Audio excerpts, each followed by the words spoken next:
My name's Neelam Heera. I'm the founder of an organisation called Cysters. So my journey with actual reproductive health and endometriosis specifically started in my teens. I first got diagnosed with PCOS, was just put on the contraceptive pill, just thought that was normal. Then I later got diagnosed with PMDD and then endometriosis.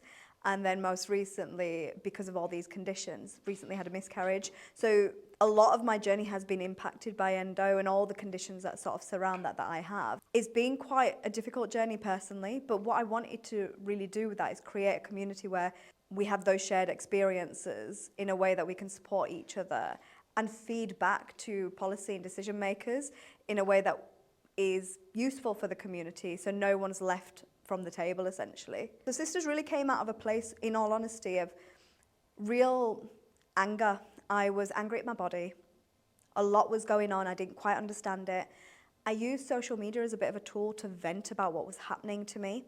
And I found, as a brown woman, talking about anything that was pelvic related was then immediately sexualized. And then I realized that actually, as people of colour, we've got very different barriers to accessing the NHS and also the acceptance from our own communities around these conditions. So Cysters really did come from a place of anger, but also wanting to find a place where I felt like I belonged and I wasn't just the only brown face talking about this in a room. I have to see that this isn't a journey just about me and my journey. I don't want to center myself in that, but actually it's about the wider community around me that don't have that seat at the table and through us have that voice.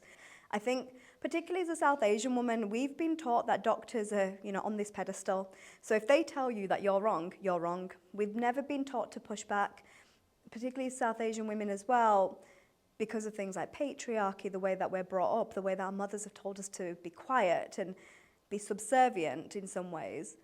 It's really hard to then push back in certain situations. You might have a brilliant career as a lawyer, for example, but when you're in that doctor's office, like I've been, it took a long time for me to really almost muster the courage to push back and say, no, I think my body's not what you're telling it. It's something's different here. It's not right. And I think changing those mindsets is part of our work. So we're really reclaiming some of that cultural misogyny within the community. A lot of people say, oh, it's amazing that you've got a charity, but we're in 2024. Some of the work that we do around charities is about asking people to listen to people of colour, to listen to grassroots communities. We do work around period poverty. I personally don't think that's something to be proud of in 2024. I would absolutely love as an organisation for us to completely kamikaze into the ground. And I'll go back to being a solicitor then. There's people in front of us that have done this work and started paving a path for us to be able to do this. One of those people is my mum. Especially a woman of her age, my mum used to teach things like sexual health. It's unheard of for a woman of her age, a nurse of that sort of, era to be even doing that work. So we really do stand on the shoulders of giants. Sometimes it's really good to look back and be like, actually, we've come this far because of the people before us.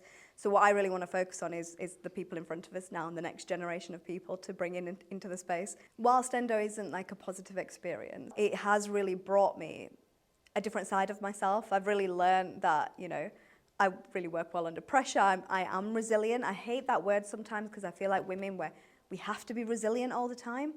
But I actually am. I'm standing here today, and there was a time in my life that I didn't think I'd be here. I think the biggest thing that I learned on this journey, especially when I was feeling low, so things that I would tell other people are, lean into your community, because I've made some of the best friends within that community. I found a place for me in that community. And actually, I found a place where I don't feel like I'm being gaslit. And we are gaslit in a lot of circumstances, but this community will hold you. And that's the best thing that I think anyone can hold on to is that hope, resilience, and community.